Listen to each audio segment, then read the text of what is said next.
Okay, तो we were on basic cost concepts. तो basic cost concepts के अंदर सबसे पहले तीन elements of costing. What are the three basic elements of costing?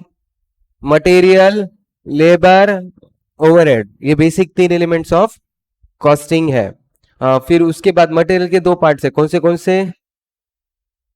Direct, indirect. Labour के दो पार्ट है, direct, indirect. And overheads, factory overheads, दूसरा नाम उसको वर्क्स ओवरहेड या फिर production overhead.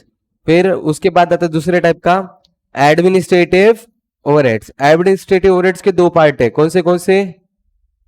Related to general, related to production. फिर उसके बाद थर्ड आता है कौन सा? Selling and distribution overheads. ठीक है, तो फिर अपन उसके बाद आए थे कॉस्ट शीट के ऊपर। तो कॉस्ट शीट का फॉर्मेट देख के बोलो पर रिपीट करना। सबसे पहले डायरेक्ट मटेरियल कंज्यूम, कैसे मिलता है direct material consume? Opening stock, add purchases, less closing, तो इससे मिलेगा डायरेक्ट मटेरियल कंज्यूम। फिर डायरेक्ट लेबर, फिर डायरेक्ट एक्सपेंस, इससे क्या मिलेगा? Prime cost. Add factory overheads, you will get gross works cost या gross factory. Add opening WIP, less closing WIP, you will get factory cost. Add, फिर चार चीजें, first कौन सा? Quality control cost, research and development, administration overhead related to production. Add, और एक क्या होता है? Add packing cost, less scrap. तो ये सब करने से क्या मिलेगा? Cost of production. Add opening stock of finish goods, less closing stock of finish goods, you will get add administrative overheads, कौन से वाले? जनरल। एंड एड उसमें अंदर सेलिंग एंड डिस्ट्रीब्यूशन, तो मिलेगा तुमको कॉस्ट ऑफ सेल्स। अभी रेयर सर्कमस्टांसेस में इंस्टीट्यूट ने एक ऐड किया, क्या चेंजेस किया है? Finance cost, that is interest cost, तो उसको कॉस्ट ऑफ सेल्स में ऐड करेंगे। फिर तुम add profit, you will get sales. Okay, method of costing. Method of costing किसके लिए इंट्रोड्यूस हुआ है? मैंने क्या बोला था? मेथड ऑफ कॉस्टिंग्स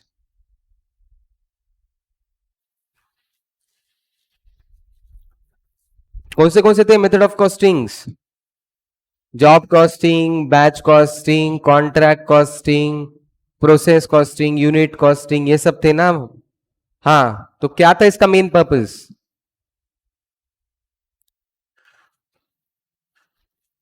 हाँ, अलग अलग बिजनेसेस के लिए अलग अलग ये मेथड्स रहते, कॉस्ट रहते हैं, उसके लिए ये इंट्रोड्यूस हुए।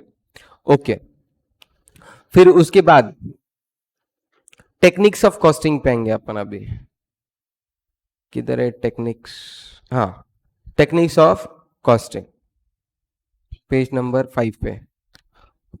टेक्निक्स ऑफ कॉस्टिंग, तो फर्स्ट एक्चुअली तो कॉस्टिंग का सिलेबस ही ऐसा है कि पहले तुमको फर्स्ट चैप्टर हो गया, 3 एलिमेंट्स के 3 टॉपिक, फिर जितने मेथड्स उतने टॉपिक, एंड एंड कॉस्टिंग होगा टेक्निक्स के साथ, जितने टेक्निक्स उतने टॉपिक्स, 3 टेक्निक्स इसके। फिर यहाँ पे सिलेबस अपना कॉस्टिंग का खत्म हो जाता है। तो अपना लास्ट लेक्चर चालू है बेसिकली। तो 3 टेक्निक्स है, कौन से? Marginal, standard and budget and budgetary control. तो अभी टेक्निक्स और मेथड में क्या डिफरेंस है? सबसे पहले तो वहां पे आते हैं कि what is the difference between technique and methods. Method मतलब जैसा बिजनेस है उस बिजनेस के हिसाब से, ठीक है, तो वो है technique, sorry method.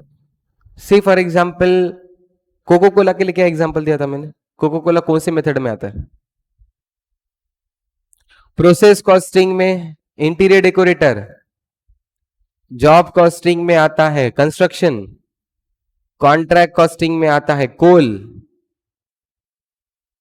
Unit costing में आता है। तो हर बिजनेस के हिसाब से उसकी एक मेथड है, राइट। पर टेक्निक वैसा नहीं है। टेक्निक जो है कोई भी बिजनेस के लिए हो, सबको एप्लीकेबल होती है। तो फिर सर सबको एप्लीकेबल होती है तो उसमें अलग क्या है? तो टेक्निक यूज किया जाती है एनालिसिस के लिए, डिसीजंस मेकिंग के लिए तुमको टेक्निक्स लगेंगे। तो कौन से टेक्निक है?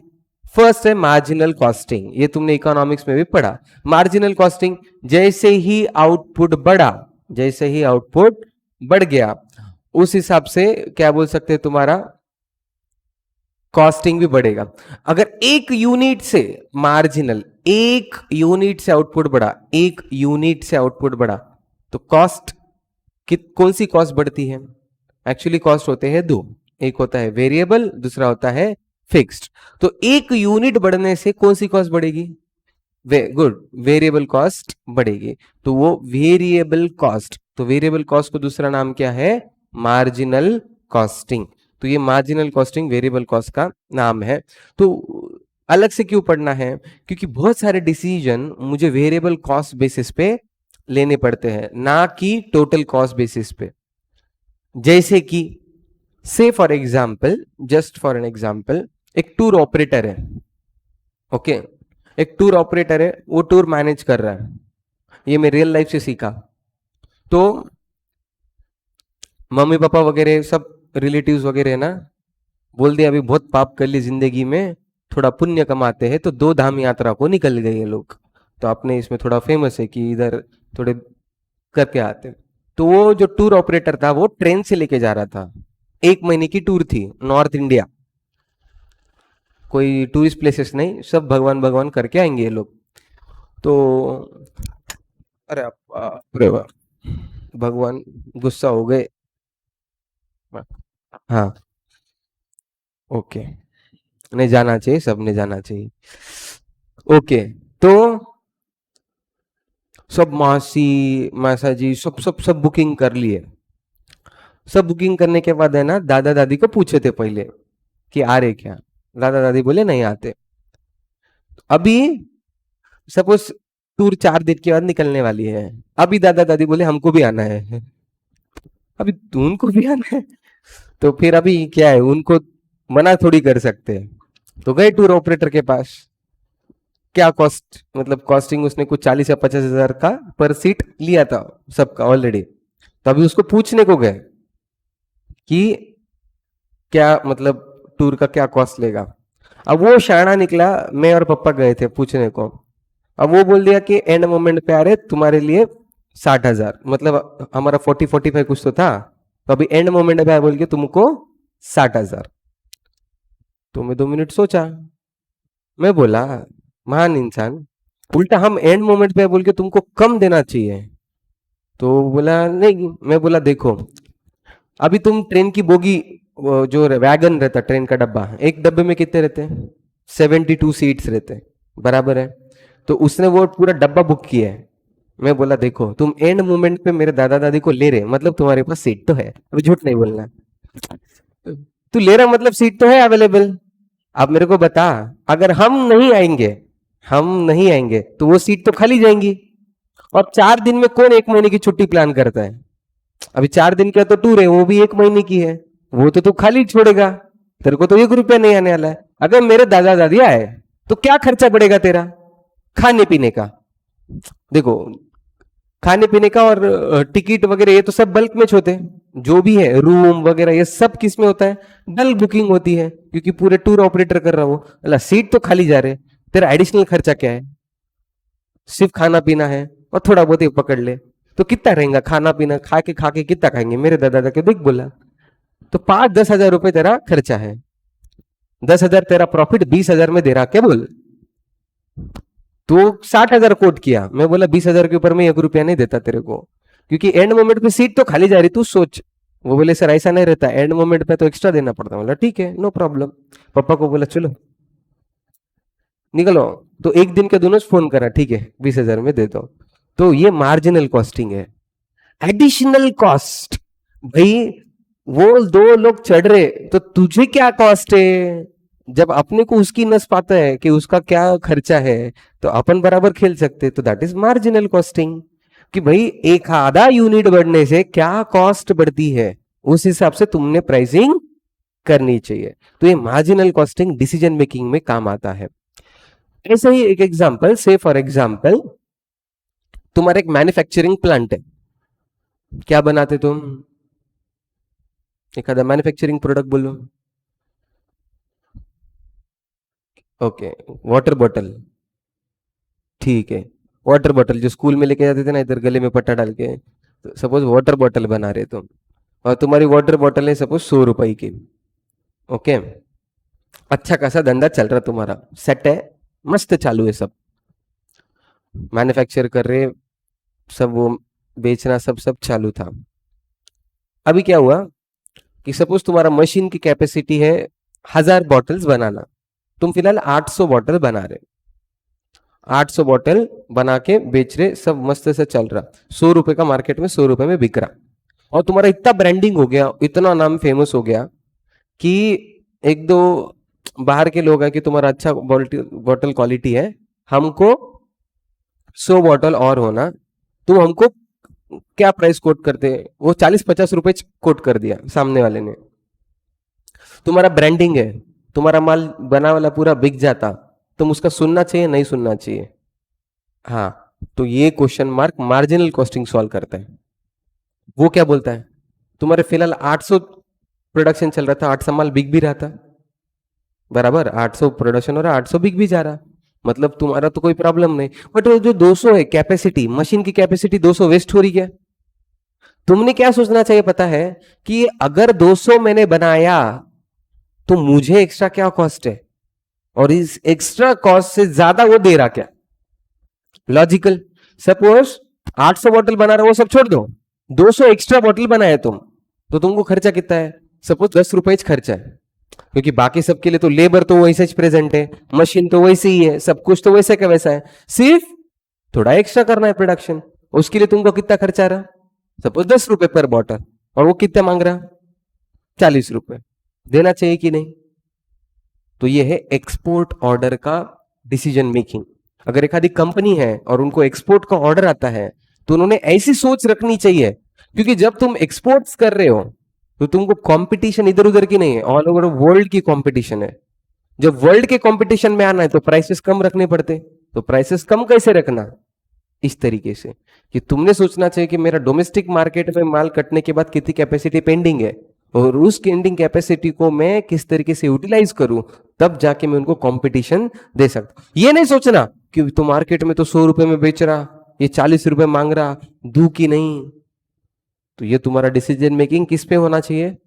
मार्जिनल कॉस्टिंग पे, कि तुमको क्या एडिशनल एक्सपेंस है, तुमको एडिशनल एक्सपेंस है अगर ज्यादा है तो बिल्कुल देना चाहिए। ठीक है, तो ऐसे डिसीजन मेकिंग, ये तो मैंने छोटे से एक दो एग्जांपल्स दिए, ऐसे डिसीजंस किस में लिए जाएंगे? मार्जिनल कॉस्टिंग में। Next is standard costing. Marginal costing समझा, डिसीजन मेकिंग के लिए काम आएगा, और इट्स अ टेक्निक। और टेक्निक और मेथड में क्या फर्क बोला? हम्म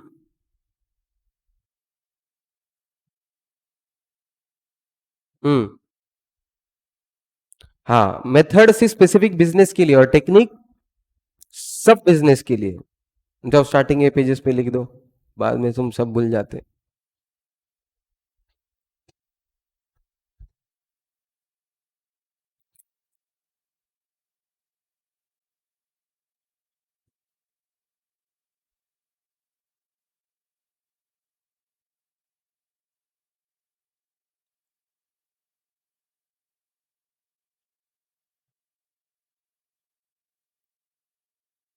methods of costing methods of costing methods of costing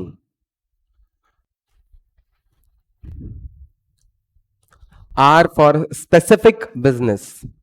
Methods of costing are for specific business.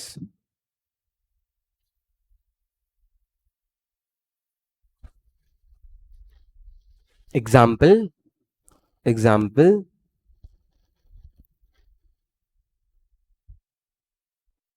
job costing for job costing for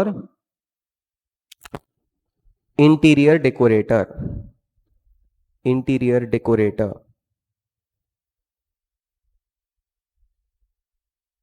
job costing for interior decorator, etc. Next para, techniques of costing, techniques of costing, techniques of costing, techniques of costing are universal, are universal, techniques of costing are universal, means applicable to all businesses, applicable to all businesses,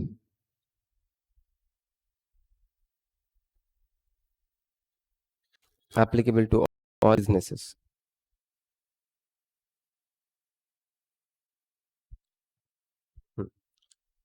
bracket में लिख दो marginal costing, marginal costing can be used for, marginal costing can be used for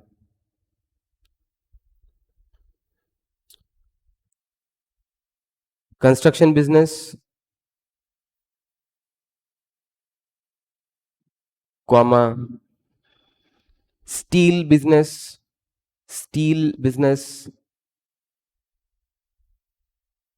comma, service industry, comma, service industry,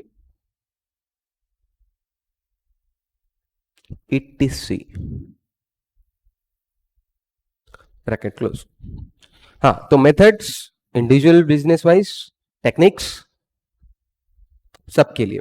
तो marginal costing का example, जो भी example दे रहे ध्यान में रखो, वो टूर का एग्जांपल याद में रखो, एक्सपोर्ट का एग्जांपल. अभी से एग्जांपल्स लिखने की आदत डालो, क्योंकि बाद में जब तुम देखेंगे खोल के तो तुमको याद आना चाहिए कि इसमें क्या क्या था. Standard costing. Now standard costing क्या, ये तुमने रियल लाइफ में यूज किया है और तुमको ही पता नहीं कि तुमने यूज किया है. मतलब तुम कितने महान आत्मा है देखो, कि मतलब तुमको सब आता है पर तुमको पता ही नहीं कि मुझे क्या क्या आता है. फॉर एग्जाम्पल, अभी फाउंडेशन का एग्जाम हुआ, सर कहाँ यादें दिला रहे तुम, कहाँ लेके जा रहे, टॉपिक चेंज. ओके, अभी सबसे पहला बच्चा क्या करता, ये जन्मजात किसने सिखाया मुझे आज तक नहीं समझा, पर सब बच्चे करते हैं. जैसे ही पेपर हुआ कितने आते हैं, कैलकुलेट कर लेते हैं और खुद ही चेकर बन जाते हैं. अगर मैं चेकर रहता था तो मैं मेरे को कितने मार्क्स देता था, ऐसे ही. ठीक है, अगर कोई सुप्रीमली टैलेंटेड बच्चा है, जितना मिलता उससे कम कम कम कम कर देता. और जो सपोज बॉटम के पास खेल रहे हैं, नहीं नहीं सामने वाला दयावान है, अपने को देख के इतने दे देगा, ये इसके तो इतने दे देगा, कुछ तो शर्म आएगी ना उसको, तो ये बड़ा देता है. ठीक है, फिर अपने को जितना चाहिए उधर तक तो लेके जाता है, कुछ भी हो जाए फिर. ठीक है, तो दोनों टाइप के नमूने अपने पास होते हैं और वो कैलकुलेशन कर दे कि इतने मार्क्स मुझे आने चाहिए. अभी जब रिजल्ट आता है तब अपन देखो अभी से सीए का एग्जांपल सिंपल है. बॉटम लाइन क्या मैटर करती है, पास होना. सच में मार्क्स मैटर करते हैं क्या, सच में बात करो 2 मिनट के लिए, बाकी चीजें बाजू में रखो. सच में मार्क्स मैटर करते हैं क्या, बिल्कुल भी नहीं. मार्क्स किधर मैटर करने चाहिए, वो इंजीनियरिंग एंड डॉक्टर की उधर. क्यों, क्योंकि तुम्हारे एक आधा भी मार्क आगे पीछे होता तो रैंक चेंज होता, रैंक चेंज होता तो कॉलेज चेंज होता, तुम्हारा ब्रांच चेंज हो जाता. अपने इधर ऐसा कुछ है क्या, आजू बाजू वाले को देखो, रिजल्ट के बाद देखो वही रहने वाले हैं, ना बेंच चेंज हुआ ना कुछ चेंज हुआ. ठीक है, तो सेम ही रहने वाले हैं. तो मार्क्स एक्चुअली मैटर नहीं करते. फिर भी रिजल्ट के टाइम खुश होना है या नाराज होना है, ये तुम कैसे डिसाइड करते, पास फेल से नहीं डिसाइड करते, ये तो पक्का है. हाँ, कंपैरिजन, खुद से कंपैरिजन कर लेते. मैंने इतने सोचे थे, मेरे को जितने सोचे उतने मिले नहीं, चाहिए क्यों, पर कंपेयर करते कि नहीं. पहले तो खुद से करते, फिर गांव भर से करते. ये शाना ऐसा था, इसको इतने मिले। और ऐसा मेरे जिंदगी में तो हुआ है, 10वीं 12वीं में और बीकॉम में तो हुआ छे 101%। मैंने जिसको पेपर बताया उसको ज्यादा है और मेरे को कम आ गए। वो बीकॉम में तो ऐसा कितने बार हुआ, मेरे को ऐसा लगता था कि काय को पेपर बताया इसको। फिर बाद में सोचता था ठीक है बीकॉम है, जानने फिर ठीक है, पर मन में तो रहता था मैंने इसको बताया और शाना इसको ज्यादा मार्क आए। कभी हुआ कि नहीं तुम्हारे साथ कि जिसको तुमने पेपर बताया उसको ज्यादा मार्क्स आ गए? नहीं सर, हम किसी को बताते नहीं। ओके, कंपैरिजन है तुम्हारे अंदर, बेसिकली छुपा वाला गुण है कंपैरिजन का, तो दैट इज स्टैंडर्ड कॉस्टिंग। मतलब देखो तुम्हारे अंदर स्टैंडर्ड कॉस्टिंग थी, सिर्फ अभी मैं बता रहा हूं कि वो स्टैंडर्ड कॉस्टिंग है। कंपैरिजन, स्टैंडर्ड कॉस्टिंग क्या बोलता है? अभी एक इमेजिनरी, जितने भी लिस्टेड कंपनीज हैं, जितने भी लिस्टेड कंपनीज हैं, एजीएम फुल फॉर्म, क्या बात है, बहुत होशियार। हाँ, तो एनुअल जनरल मीटिंग में दो काम करते हैं डायरेक्टर्स। एक बताते हैं कि पिछले साल हमने क्या कांड किए, और एक बताता है कि आगे जाके हमको कितना प्रॉफिट कमाना है। एक टारगेट देता कि नेक्स्ट ईयर हम इतने पैसे कमाने वाले हैं, नेक्स्ट ईयर अपना पैसों का ये टारगेट है। अभी जब उसका पैसों का टारगेट फिक्स है तो सेल्स फिक्स होना चाहिए कि नहीं? अगर इतना कमाना है तो इतना सेल होना चाहिए। अगर उतना सेल है तो खर्चे भी फिक्स होने चाहिए कि नहीं? उतने सेल्स के हिसाब से ये खर्चे भी प्रोपोर्शनेटली फिक्स होने चाहिए, नहीं होने चाहिए? प्रोपोर्शनेटली खर्चे भी फिक्स होने चाहिए। तो वो क्या करता है, मन के मन में नेक्स्ट ईयर इतना सेल होगा, इतना खर्चा होगा, इतना प्रॉफिट होगा, ये मन में बना लेता है बैलेंस शीट पे हैंडल। फिर नेक्स्ट ईयर जब एक्चुअल में बंद हो जाता है वो साल, फिर उसकी रियल बैलेंस शीट पे हैंडल होती है। फिर जो सोचा और जो है इसको कंपेयर किया जाता है उस बैलेंस शीट्स को, और फिर उस डिफरेंस को बोला जाता है वरायंस और वेरिएंस। गलती से भी स्टैटिस्टिक्स में घुस घुसो, स्टैंडर्ड डेविएशन नहीं नहीं नहीं, अपने को कुछ नहीं है अभी, वो सिर्फ यहां पे माइनस करना है। क्या माइनस करना है? जो सोचा और जो है माइनस करो, उसको बोलेंगे वेरिएंस। अगर प्रॉफिट बढ़ गया, अच्छी बात है या बुरी बात, तो उसको बोलते फेवरेबल चेंज, वेरिएंस और वेरिएंस। और सपोज निगेटिव हो गया, खर्चे बढ़ गए, अच्छी बात बुरी बात? बुरी बात, तो उसको बोलते एडवर्स। तो उसका एनालिसिस किया जाता कि भाई अपने जो सोचा था उतना प्रॉफिट क्यों नहीं हुआ, क्या रीजन है। वो रीजन एनालिसिस स्टैंडर्ड कॉस्टिंग में किया जाता है। क्या किया जाता है स्टैंडर्ड कॉस्टिंग में? जो सोचा और जो है इसका जो डिफरेंस है, उस डिफरेंस के क्या रीजंस है, ये रीजन स्टैंडर्ड कॉस्टिंग में किए जाते हैं। फिर तुमने जो स्कोर सोचा था और जो रियल में स्कोर आया, फिर इसको कंपेयर करते, कौन से सब्जेक्ट में ज्यादा, कौन से सब्जेक्ट में कम, होते रहता है। ठीक है, फिर अपन एनालिसिस करेंगे क्यों हुआ, क्या हुआ, तो वो स्टैंडर्ड कॉस्टिंग में किया जाता है। अब ये कंपैरिजन कौन सा बिजनेस कर सकता है? ऐसा कंपैरिजन कौन से बिजनेस में होना चाहिए?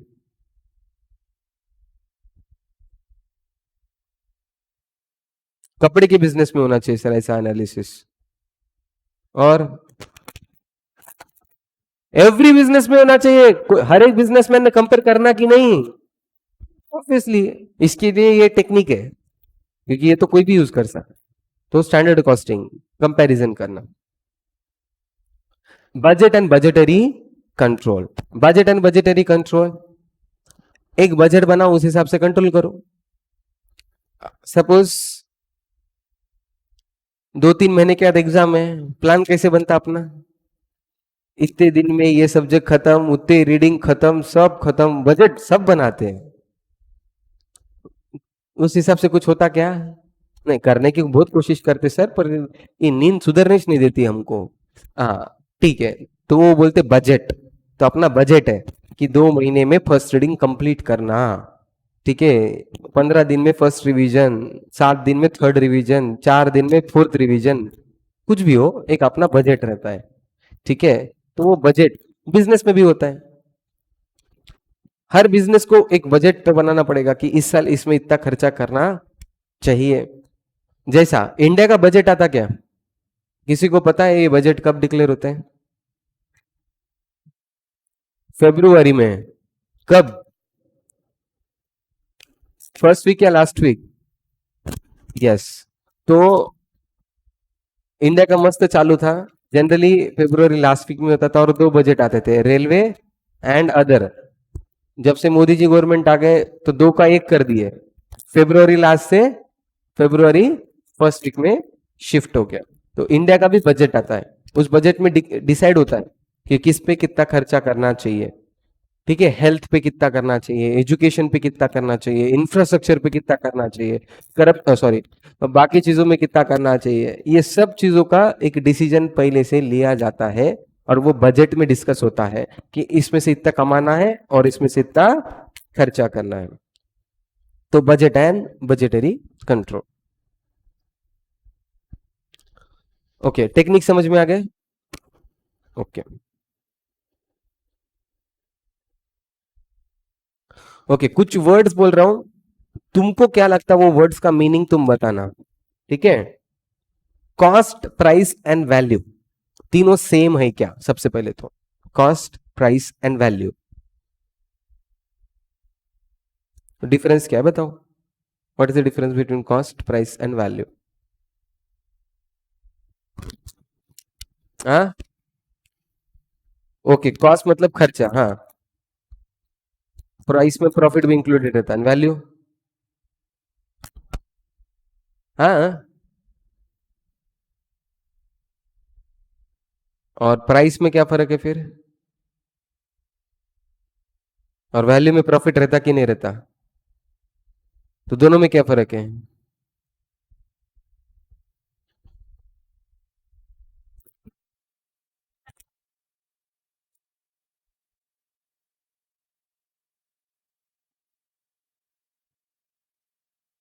वैल्यू, मेरे को कॉस्ट एंड प्राइस का डिफरेंस तो समझ में आ रहा, प्राइस एंड वैल्यू का डिफरेंस बोलो।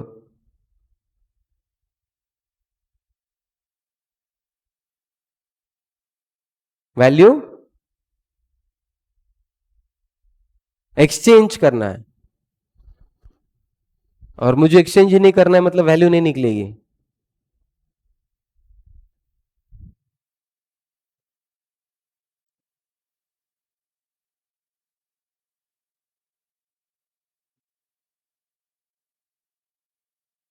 हाँ, तो क्या बेसिस पे वैल्यू निकलती है? ओके, डिमांड बेसिस पे।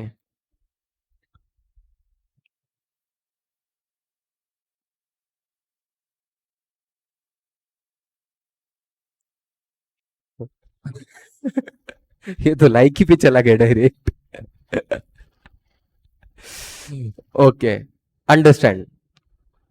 प्राइस एंड वैल्यू, थोड़ा बहुत ट्राई मारे, सही डायरेक्शन में जा रहे थे, सिर्फ शब्द नहीं मिल रहे थे, सोच सही थी।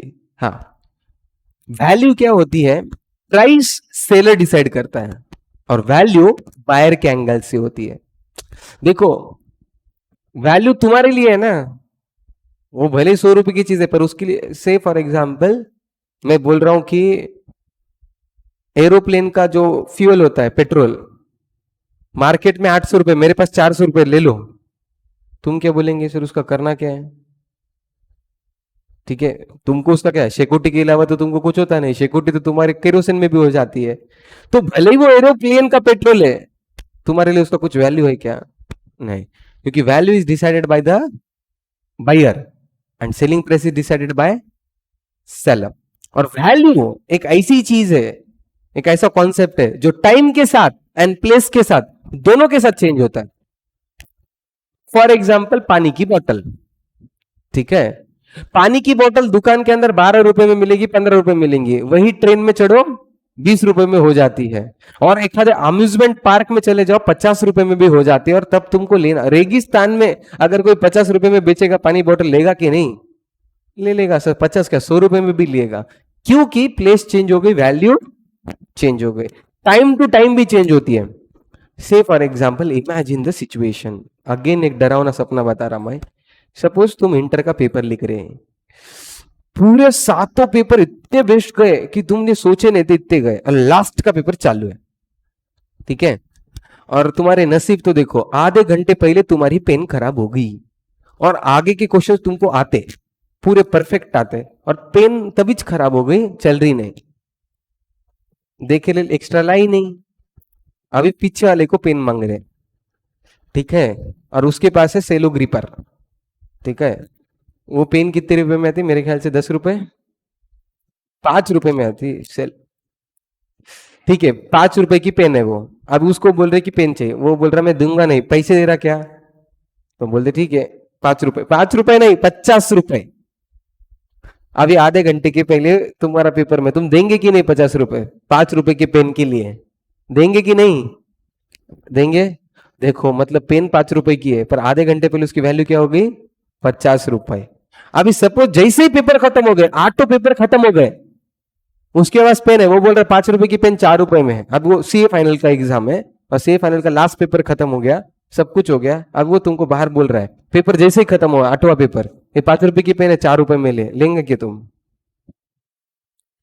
मतलब आधे घंटे पहले जिसकी वैल्यू 50 रुपए थी, आधे घंटे के बाद उसकी वैल्यू 4 रुपए भी नहीं रही।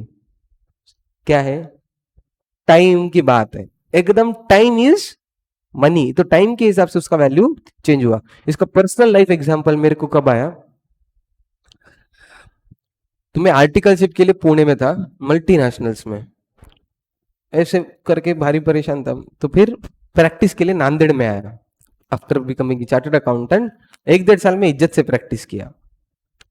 तो आजकल तो पूरा ऑनलाइन हुआ, पूरा इनकम टैक्स जीएसटी सब ऑनलाइन हुआ, तब मैनुअल था। मैनुअल मतलब तुमको इनकम टैक्स डिपार्टमेंट में जाके फाइल सबमिट करनी पड़ती थी, ओके।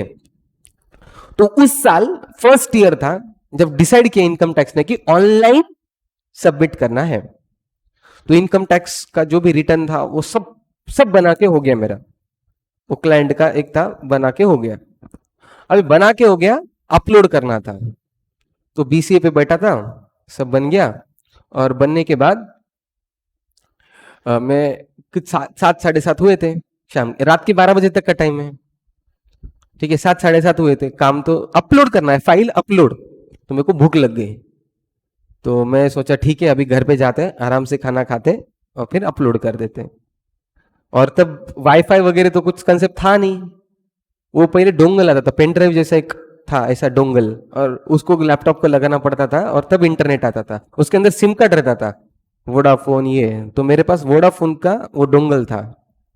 तो मैं खाना खाया, खाना खा के मस्त 10 बज गई, अभी मैं डोंगल लगाया, इंटरनेट चल रहा नहीं। अभी 2 घंटे के बाद तो ड्यू डेट खत्म, ओके, और ड्यू डेट के बाद अगर अपलोड करते हैं तो पेनल्टी कितनी है, 50,000 रुपए, या फिर 0.5% ऑफ योर टर्नओवर। मतलब अगर तुम्हारे बिजनेस का टर्नओवर 1 करोड़ है तो तुमको 5 लाख रुपए की पेनल्टी लगेगी। और ये सिर्फ 2 घंटे में आके रुक गया था, मेरे खाना इधर तक आ गया वापस से। तो अब वो डोंगल लगा रहा, चल रहा नहीं, और तब मोबाइल के 2G 3G वाले हैं, अभी 2G का हॉटस्पॉट भी दे दूं तो उस पर क्या चलेगा वो, और वो भी इनकम टैक्स की साइट। तो अभी क्या करना, रात को 10 बजे मैं नांदेड़ में कैफेटेरिया घूमते फिर रहा, रात को 10 बजे। तो महावीर चौक में एक, लकीली मुझे कैफेटेरिया मिल गया महावीर चौक पे, ठीक है।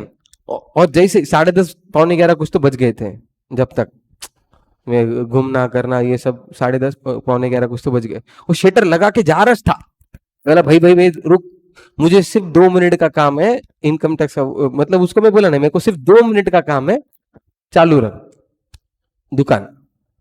तो तब आधे घंटे का 20 रुपए कुछ तो था इंटरनेट चार्जेस कैफे पे बैठने के, आधे घंटे के, मतलब आधा घंटा नहीं 25 मिनट बैठता तो आधे घंटे के पैसे ले। तो उसने बोला इनकम टैक्स की लास्ट डेट है ना, उसको पता था, क्योंकि वो उस कॉम्प्लेक्स के अंदर 2 3 सीए थे, तो उसको पहले से पता था कि आज इनकम टैक्स की लास्ट डेट है। वो शान ने मेरे को 200 रुपए मांगे, तो मैं बोला भाई 5 मिनट का काम है, सिर्फ अपलोड करने का है, मुझे पता है बोले लास्ट डेट है इनकम टैक्स की। मैं बोला पूरी दुनिया को सीए लूटता तो सीए को लूट। क्या करना, इज्जत से देना पड़ा 200 रुपया, ठीक है। तो वैल्यू, अगर वही वही अगर सपोज इनकम टैक्स का कुछ नहीं है, मुझे कुछ ऐसा करना है ना, अगर वही 200 बोला रहता तो कोई लिया रहता क्या, सिर्फ क्या करना था, इनकम टैक्स की साइट ओपन, अपलोड, खत्म, 2 मिनट का काम था। तो 2 मिनट के लिए पटाख घुमाया, 200 रुपये लिया मेरे से, अभी भी याद रखता उसको मैं, ऐसा इंसान जो सीए को लूटा। हाँ, तो वैल्यू पे थे अपन, हाँ। तो basically price, value and cost, तो किधर है भाई ये?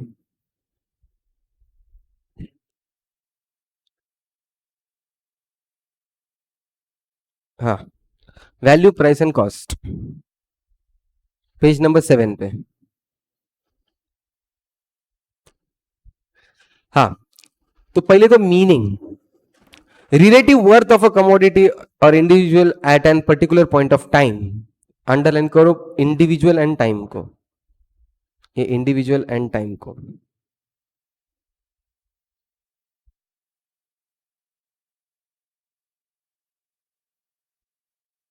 Time to time and person to person change होता है। Price, it is a sales price charge bye seller. कौन चार्ज करता है? ये seller. An expenditure incurred in producing a product और enduring अ सर्विस, तो एक्सपेंडिचर इनकर्ड को under कर दो। असर्टन फ्रॉम, किसके एंगल से? यूजर्स पॉइंट ऑफ व्यू, जो यूज कर रहा है उसके हिसाब से वैल्यू चेंज होती है। एग्जाम्पल में मैंने क्या दिया था एग्जाम के अंदर का? पेन, इनकम टैक्स का वो अपलोडिंग का, इंटरनेट की चार्जेस। तो यूजर के पॉइंट ऑफ व्यू से वैल्यू कम ज्यादा होती रहेगी। Price sellers point of view, और वो फिक्स होती है। और cost producers point of view, producer के एंगल से, ये सेलर के एंगल से, और ये कस्टमर के एंगल से। Differentiation oblique subjectivity, different persons attach different values to the product at a different point of time. तो different person attach different values to different product at a different point of time. Example लिख दो, लगे जो pen का, internet charges बाद में याद आ जाते।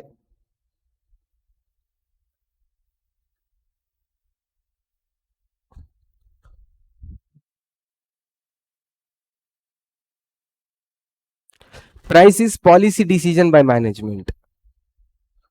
मैनेजमेंट डिसाइड करता कि क्या सेलिंग प्राइस होनी चाहिए। जैसे कि फॉर एग्जांपल आज के तारीख में 1 महीने का रिचार्ज मारना रहा तो कितने रुपए लगते हैं जियो के? 600। 1 महीना तो 555 का पैक बोल रहा है, 200 रुपए महीना। तो ये पहले वही 150 रुपए में मिलता था, और कुछ साल पहले ये पूरा फुकट में मिलता था। तो ये किसने डिसाइड किया? मैनेजमेंट ने, उनकी पॉलिसी थी ये कितना चार्ज करना है। Cost ascertain on the basis of uniform principles. Cost कोई मैनेजमेंट नहीं डिसाइड करता, मेरे हिसाब से इसका कॉस्ट ये है। अरे मेरे हिसाब से नहीं, कॉस्ट कॉस्ट होता है। फिर वो दिनेश सर बोले, मैं बोले या तुम बोलो, जो खर्चा लगना है वो तो है। प्राइस मैं डिसाइड कर सकता हूं कि इसकी प्राइस ये होनी चाहिए। प्राइस कम ज्यादा हो सकती क्या? एक आधी चीज की प्राइस मुझे कम करनी है तो पॉसिबल है, बढ़ानी है तो पॉसिबल है। बीइंग अ मैनेजमेंट और अ सेलर, मैं ही मैनेजर और सेलर हूं, तो मैं कॉस्ट को कम ज्यादा कर सकता हूं क्या? मेरे हिसाब से ये कॉस्ट इतनी होनी चाहिए। कॉस्ट तो फैक्ट है ना, इसको चेंज कर सकता क्या कोई? तो नीचे इट्स अ फैक्ट, इसको कोई चेंज नहीं कर सकता। ये पॉलिसी है और ये ओपिनियन है। एग्जाम्पल वैल्यू का पेंटिंग भी ले सकते हो। एक आधी पेंटिंग किसी के हिसाब से 100 रुपए की है, किसी के हिसाब से 500 की, किसी के हिसाब से 50,000 रुपए की है, तो कुछ भी हो सकती है। ओके, तो थोड़ी थियरी बस हो गई। Come back to the questions. Question number 2, कौन सा 2? बाकी पहले ये पूरे एमसीक्यू के नीचे के पूरे चिल्लर पार्ट हो गया कि एक बार देख लो। एमसीक्यू के नीचे का मेथड, कॉस्ट यूनिट, ये हो गया। ये क्वेश्चन हो गया क्या? ये हो गया, ये भी हो गए, ये सब हो गया। ओके, तो चलो क्वेश्चन नंबर 2 करेंगे अभी। पहला क्वेश्चन है, सब साथ में करेंगे, से बताएगा। ओके, अभी और एक चीज बोलनी है। पहला टॉपिक सिर्फ थ्योरी ही है, कॉस्ट शीट। अभी ये जो बना रहे अपन, ये क्या बना रहे अपन? कॉस्ट शीट बना रहे। और कॉस्ट शीट एज पर मॉड्यूल चैप्टर नंबर 6 है। तो अपन जो फिलहाल पढ़ रहे हैं चैप्टर 1 एंड 6 दोनों एक साथ पढ़ रहे, ठीक है? तो 1 एंड 6 पढ़ रहे। अगर तुमको इसकी प्रैक्टिस करनी है तो तुम चैप्टर नंबर 6 फ्रॉम मॉड्यूल पढ़ सकते हैं। तो फिलहाल ये अपन question number 2, the following information has been obtained from the records of ABC Corporation for the period from June 1 to June 30, 2008. Particulars on June 1 on 30 जून, तो एक महीने का है।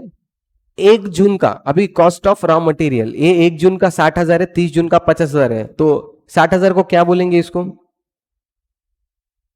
ओपनिंग, और 30 जून को क्या बोलेंगे? क्लोजिंग। तो ये opening stock of raw material, ये closing stock of raw material. Cost of WIP 12,000, 12,000 को क्या बोलेंगे? ओपनिंग WIP, और 15,000 को closing WIP। Cost of stock of finish goods 90,000, 90,000 को क्या बोलेंगे? Opening stock of finish goods, और 1,10,000 को closing stock of finish goods. Purchases of raw material, ये रॉ मटेरियल परचेज्ड है। मैंने क्या बोला था रॉ मटेरियल के बारे में? कॉस्टिंग के रिलेटेड एक चीज बोली थी। हाँ, पूरे कॉस्टिंग में क्या इंपॉर्टेंट है? Consumption is important. क्या इंपॉर्टेंट नहीं है? परचेसेस। परचेसेस से ज्यादा क्या इंपॉर्टेंट है कॉस्टिंग में? Consumption. Wages paid 2,40,000, factory overheads 1,00,000, administration related to production. खुद होके बोल रहे क्या क्वेश्चन की किसके रिलेटेड है? 50,000। अगर नहीं रहता ऐसा तो मैंने क्या बोला था? जनरल अजम्पशन करने। Selling and distribution overheads 25, sales 10,00,000। Prepare a statement giving the following information: raw material consume, prime cost, factory cost, cost of goods sold, net profit. Basically ये सब किस में आता है? तो बेसिकली वो क्या बनाने को बोल रहा है? कॉस्ट शीट बनाने को बोल रहा है। तो heading ABC corporation cost sheet, ABC corporation cost sheet.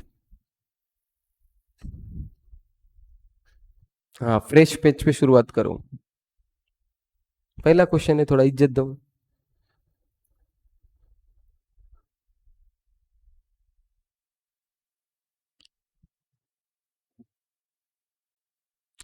Particulars and 2 column. Particulars मतलब लंबा सा, जैसा तुम जर्नल एंट्री का फॉर्मेट बनाते हैं, डेबिट अमाउंट क्रेडिट अमाउंट, वैसा पर्टिकुलर्स लंबा, और एंड में 2 कॉलम। ऊपर हेडिंग में 2 चीजें मैं बोला था, भूलना नहीं बोल के। Number of unit produced, number of unit sold. भले ही इसमें नहीं है फिर भी लिखना, आदत डालो। Number of unit produce, number of unit sold.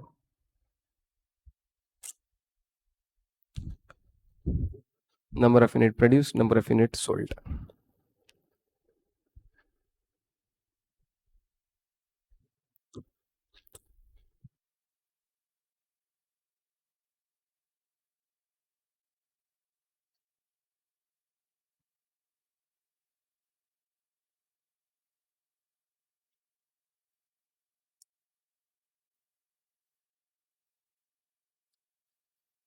Okay, हाँ, 2 ईच कॉलम।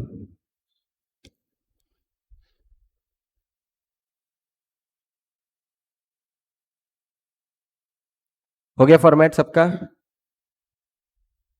पर्टिकुलर्स में फर्स्ट लिखो डायरेक्ट मटेरियल कंज्यूम्ड। पर्टिकुलर्स में फर्स्ट डायरेक्ट मटेरियल कंज्यूम, उसको अंडरलाइन करो। उसके नीचे 3, add opening stock, add purchases, less closing stock.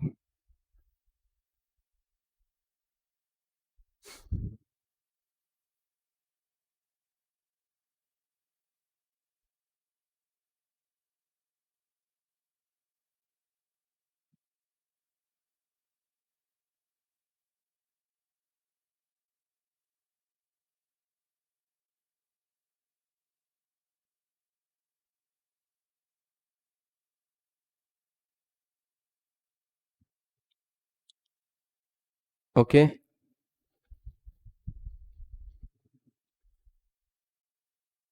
तो opening stock of raw material कितना था? 60,000। क्या करो, पर्टिकुलर्स कॉलम में लिखो, ये मतलब तुम्हारा जो पर्टिकुलर्स कॉलम है उसके अंदर ही इनर साइड 60,000। परचेसेस कितने? परचेसेस 4,80,000, 4,80,000।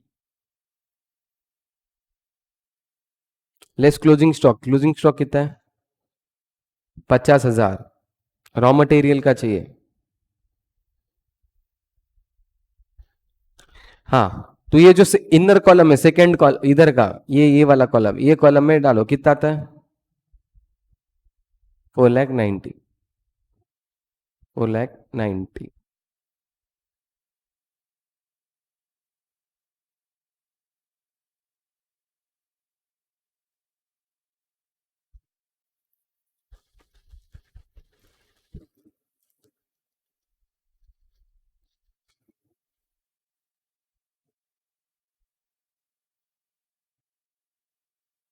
हाँ, direct labour. Direct labour. Direct labour. कितना डायरेक्ट लेबर? वेजेस पेड दिए हैं, wages paid is direct labour 2,40,000 inner column, 2,40,000।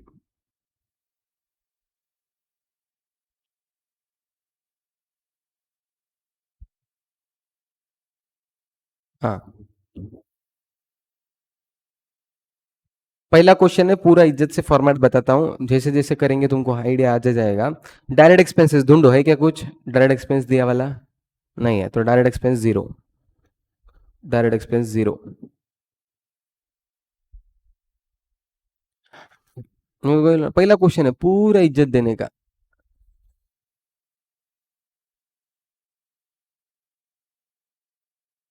तो you will gate prime cost. Prime cost. Prime cost लिखो, अंडरलाइन करो, और ये आउटर कॉलम में डालो, कितना आ रहा? ओके, 7,30,000। 7,30,000 प्राइम कॉस्ट, अंडरलाइन करो, आउटर कॉलम में डालो।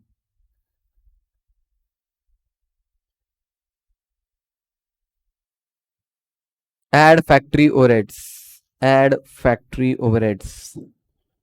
कितने factory overheads? 1 lakh. Add factory overheads, inner column में लिखना, inner column 1 lakh. Add factory overheads, inner column 1 lakh.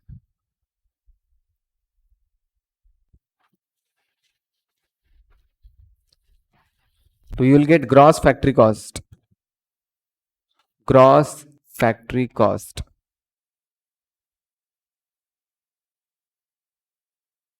Gross factory cost कितना मिलेगा? हाँ, 7,30,000 plus this 1 lakh, 8,30,000। 7,30,000 plus this 1 lakh, 8,30,000। Add opening WIP less closing WIP। Add opening WIP less closing WIP।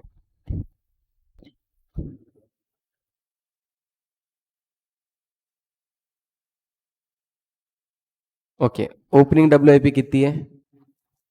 12, और closing 15।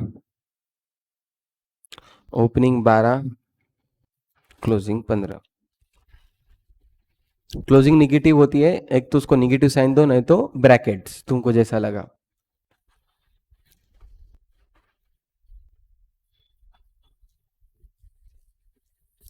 Outer column net factory cost 8,27,000। 8,27,000। Okay, कौन सी चीजें outer column में आनी चाहिए? ये जो टोटल आते हैं ना, gross factory cost, net factory cost, prime cost, जो हेडिंग्स हैं, ये हेडिंग्स वाले आउटर कॉलम, बाकी सब इनर कॉलम। अभी देखो, इसके नीचे ना बहुत सारे चीजें थे, कौन से? Research and development, quality control, packing, याद आ रहा क्या? तो हमेशा उत्तर लिखने की जरूरत नहीं है। Administration overheads related to production रहा तो लिखो। तो है क्या यहाँ पे क्वेश्चन में? एडमिनिस्ट्रेशन रिलेटेड टू प्रोडक्शन है क्या? कितने? तो ऐड करो, administration overheads related to production.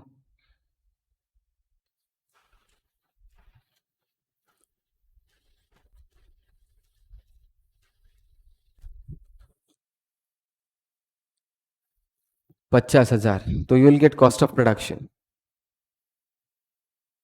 कितना? 8,77,000। 8,77,000।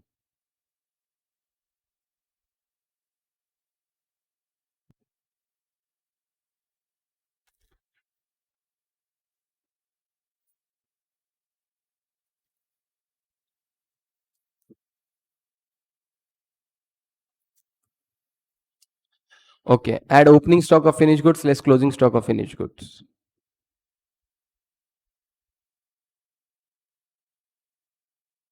Add opening stock of finished goods less closing stock of finished goods.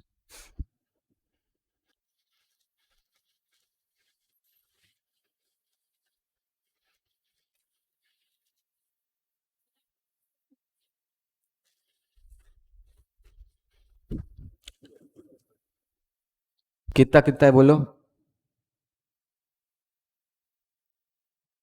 90,000 and 1,10,000.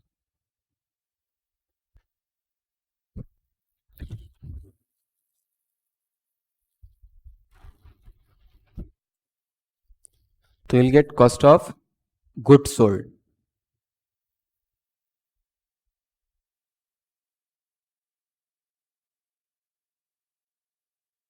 कितना है cost of goods sold? 8,57,000. 8,57,000.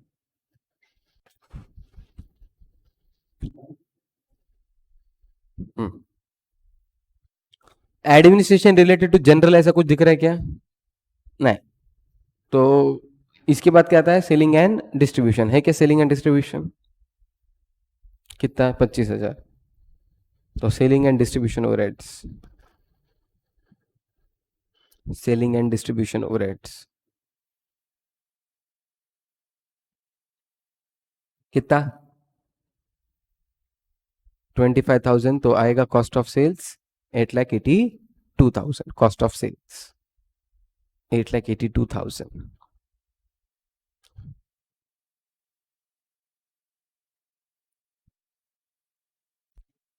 Sales कितना दिया क्वेश्चन में? 10 लाख. तो सेल्स लिख दो 10 लाख. तो बैलेंसिंग फिगर इज प्रॉफिट. कितना आता? 1,18,000 इज योर प्रॉफिट.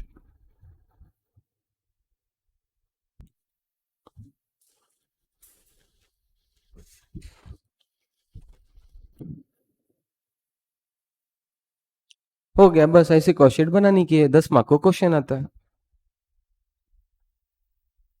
समझा? बस ऐसे करने का एग्जाम है. ओके.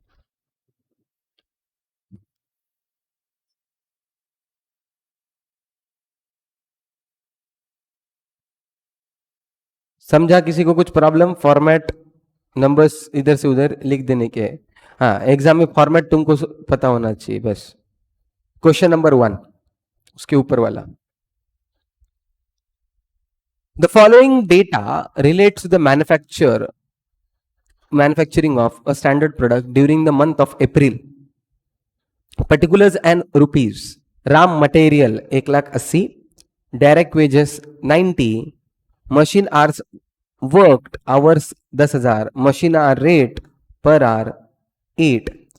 ये सब क्या होता है मैं आराम आराम से बताता हूँ. Administration overheads 35,000, selling price per unit, selling overheads per unit 5, units produced 4,000, unit sold 3,600, selling price per unit 125. You are required to prepare a cost sheet in respect of the above showing cost per unit profit for the month. तो cost per unit जब भी बोला cost sheet के time पे तो तुमको 3 column बनाने पड़ेंगे. 2 कॉलम जैसे अभी अपन बनाए वैसे, और थर्ड कॉलम जिसमें सिर्फ कॉस्ट पर यूनिट दिखेगा. ओके. तो फॉर्मेट बनाओ पूरा सेम फॉर्मेट, सिर्फ पर्टिकुलर्स एंड 3 कॉलम, और थर्ड कॉलम कभी चूज नहीं करेंगे. पूरा क्वेश्चन खत्म होने के बाद ही यूज करेंगे. फटाफट फॉर्मेट बनाओ. हो गया?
हो गया फॉर्मेट?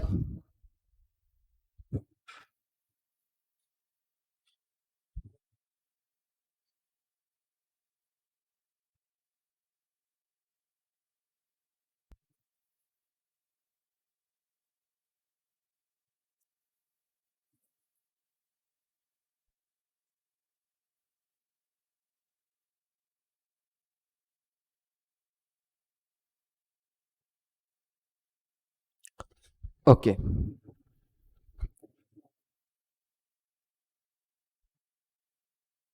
तो तुम्हारा जो थर्ड कॉलम था वो कॉस्ट पर यूनिट था, उसको तुम अभी टेंशन मत लो, अभी यूज नहीं करना है, वो सबसे एंड में यूज करना है जब क्वेश्चन अपना खत्म हो जाएगा। तो cost sheet number of unit produce and sold लिखे क्या? तो कितने number of unit produced? 4000। Number of unit sold 3600। 3600 particulars and two column. सबसे पहले क्या लेंगे अपन? Direct material consume. अभी क्वेश्चन के अंदर तो ओपनिंग स्टॉक परचेसेस कुछ भी दिया है क्या रॉ मटेरियल के रिलेटेड? नहीं है, तो जो डेटा दिया अपन क्या अजम्पशन कर लेंगे? वही कंज्यूम्ड है, तो अपने को वो पूरा डिटेल करने की कोई जरूरत नहीं है। तो कितना दिया रॉ मटेरियल कंज्यूम? 1,80,000। तो 1,80,000 inner column, inner column 1,80,000।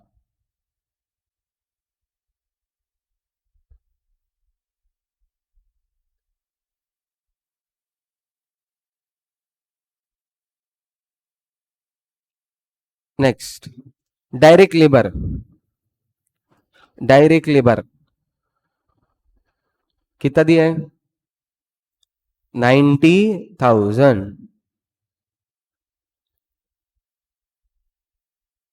Direct labour 90,000।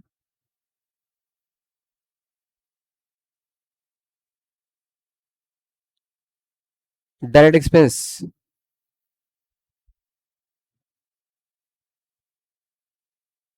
कुछ है क्या? नहीं, देखो अभी डायरेक्ट एक्सपेंस मैंने जैसा बोला रॉयल्टी वगैरह ये सब चीजें तुमको ध्यान में रखनी है। तो सर ये मशीन आर्स का क्या? ओके, मशीन किधर होती है? फैक्ट्री में। तो मशीन की रिलेटेड खर्चा किधर जाना चाहिए? फैक्ट्री ओवरहेड्स में जाना चाहिए, ना कि डायरेक्ट एक्सपेंस में। तो डायरेक्ट एक्सपेंस के टाइम पे 0। तो प्राइम कॉस्ट, प्राइम कॉस्ट कितनी आती है? Outer column 2,70,000। Outer column 2,70,000।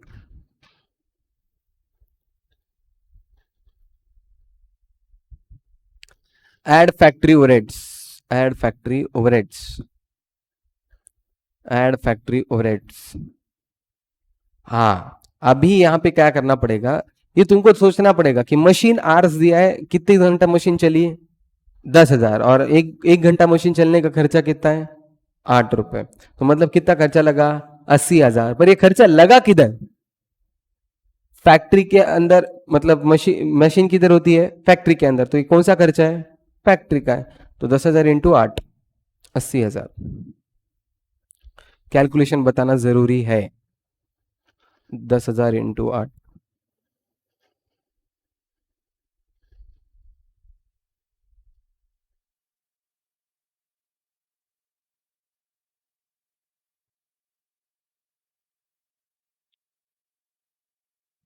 तो gross factory cost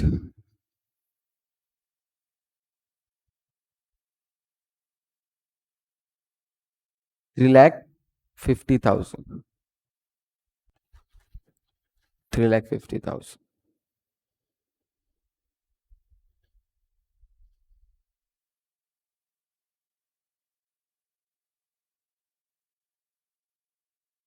add opening WIP less closing WIP। Add opening WIP less closing WIP है क्या क्वेश्चन में? नहीं है, तो 0 0। 0 0।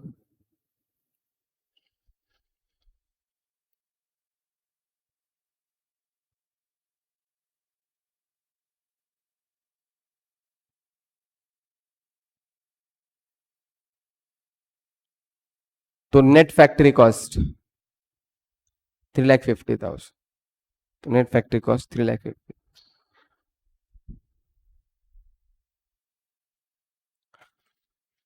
Add administration related to production दिया है क्या? हाँ, तो अभी क्वेश्चन आता है, हाँ सुनो, कि एडमिनिस्ट्रेशन ओवरहेड्स यहाँ पे कुछ भी नहीं दिया है, कुछ भी नहीं दिया है, तो ये किधर जाना चाहिए? जनरल के अंदर जाना चाहिए। एक्चुअली यहाँ पे टाइपिंग एरर है, तुम क्वेश्चन को ही चेंज करो यहाँ पे फिलहाल। अरे, क्वेश्चन में प्रोडक्शन लिख दो।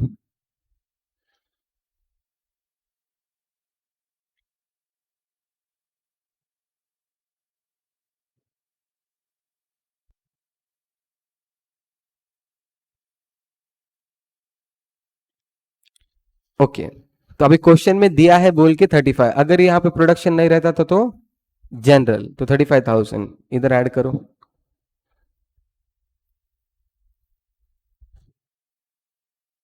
35,000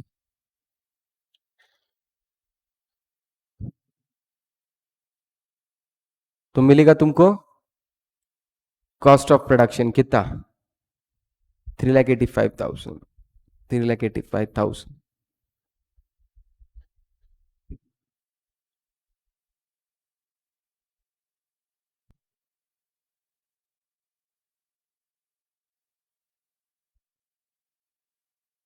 add opening stock of finished goods. Add opening stock of finished goods.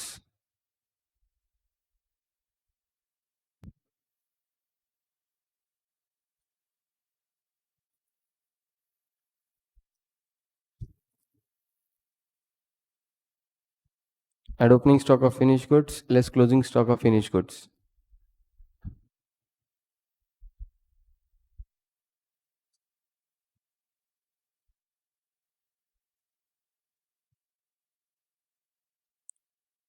Okay, opening closing stock of finished goods दिया है क्या? नहीं, क्या करेंगे फिर? Zero, zero.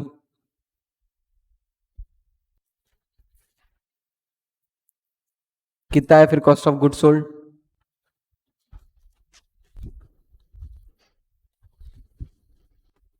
3,85,000।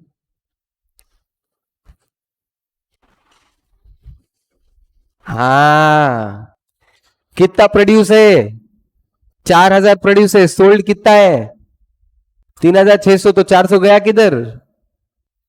क्लोजिंग स्टॉक है, तो ये हिडन इंफॉर्मेशन है कि ये क्लोजिंग स्टॉक है, तो इसलिए ऊपर का लिखने का है कि opening stock of finish goods question ने दिया है क्या? नहीं दिया, तो उसको अपने को पता भी नहीं, निकाल भी नहीं सकते, पर क्लोजिंग स्टॉक तो निकाल सकते।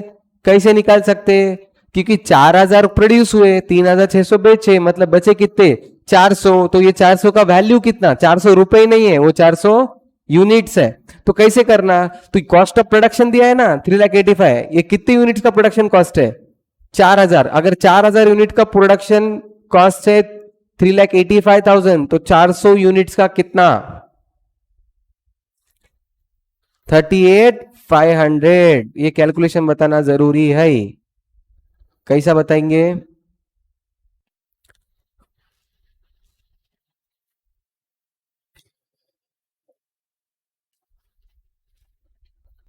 3,85,000 इधर इधर थोड़ी सी जगह में फिट करो तुम। 3,85,000 डिवाइडेड बाय 4,000 इंटू 400। ये मैं इधर लिख रहा हूं, तुम इधर एडजस्ट करो। 3,85,000 डिवाइडेड बाय 4,000 इंटू 400, और एक्सीडेंटल एरिया बोल के ड्रॉ करो। और जिनको पता नहीं, सबको पता है ना एक्सीडेंटल एरिया?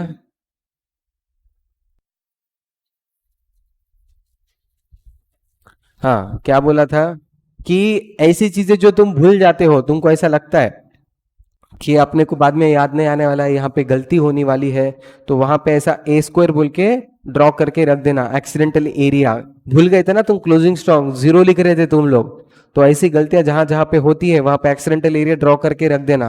फिर नेक्स्ट टाइम जब रिवीजन करेंगे तब करेंगे, तुमको याद आएगा, ओ यहाँ पे ऐसी गलतियां होती है।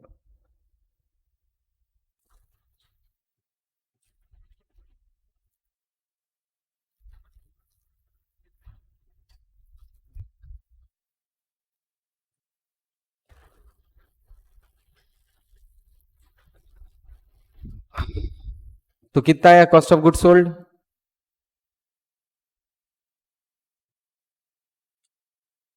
3,46,500 आया क्या?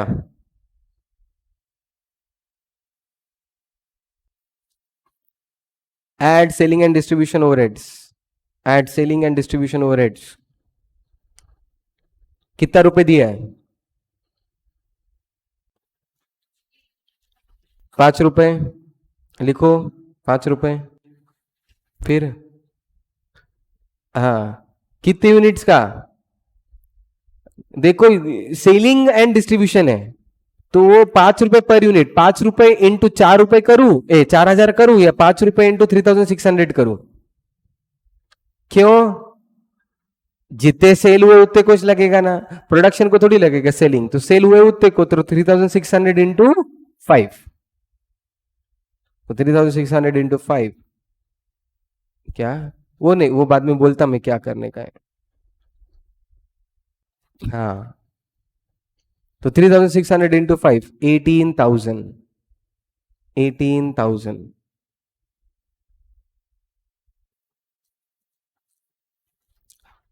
ये समझा कि 18,000, 3,600 इंटू 5, तो you will get cost of sales, cost of sales कितना?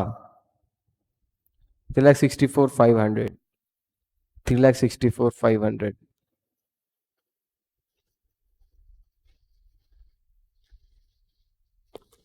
3,64,500।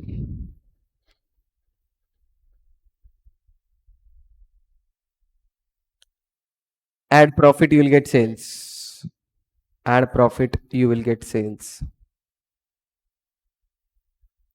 अभी सेल्स कैसे निकालेंगे? हाँ, 125 रुपीज सेलिंग प्राइस दी है, तो 125 इंटू 3,600 कितना आता है? 4,50,000, 4,50,000 कितना आता है प्रॉफिट? 85,500।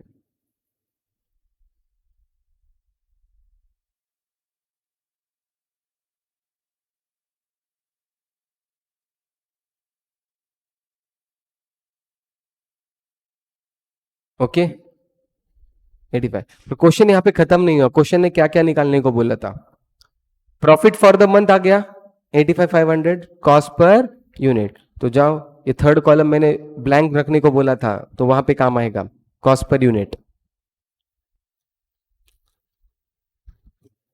तो cost per unit, direct material consume को, अभी हर एक चीज को क्या करेंगे तुम, एक्चुअली जो प्राइम, जो कॉस्ट ऑफ प्रोडक्शन है, किधर है कॉस्ट ऑफ प्रोडक्शन? इधर, इसके ऊपर के जितने भी नंबर्स रहते, कितने यूनिट प्रोड्यूस हुए? 4,000, तो सबको डिवाइडेड बाय 4,000 से करना पड़ेगा, जैसे कि मटेरियल कॉस्ट। एक मिनट,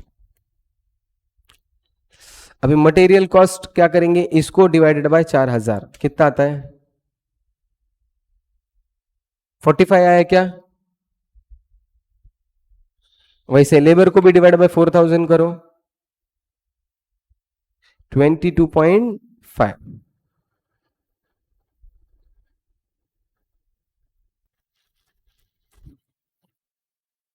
हम्म,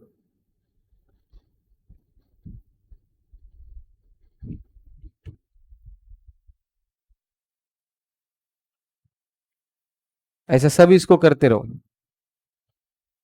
प्राइम कॉस्ट कितना आ रहा है? 67.5 आ रहा है क्या? देखो, कॉस्ट ऑफ प्रोडक्शन तक किससे डिवाइड करेंगे? 4,000 से, और कॉस्ट ऑफ प्रोडक्शन के बाद 3,600 से।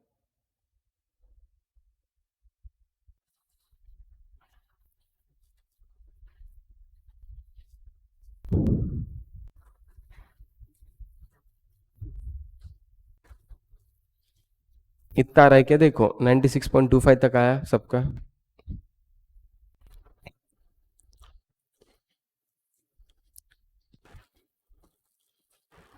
आ गया?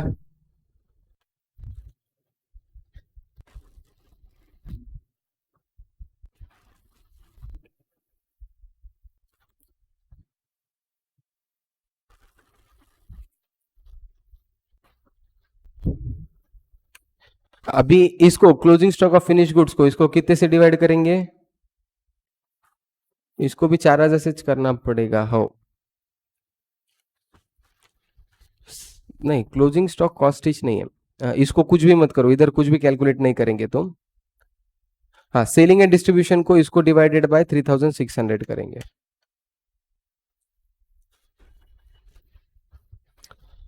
Opening closing stock of finish goods को कुछ भी डिवाइड मत करो, क्योंकि वो स्टॉक वैल्यूएशन है, कॉस्ट नहीं है, तो इधर कुछ भी नहीं करेंगे।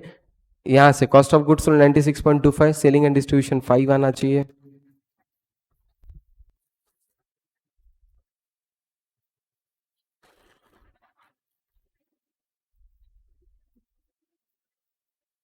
ये आ रहा है क्या सबका?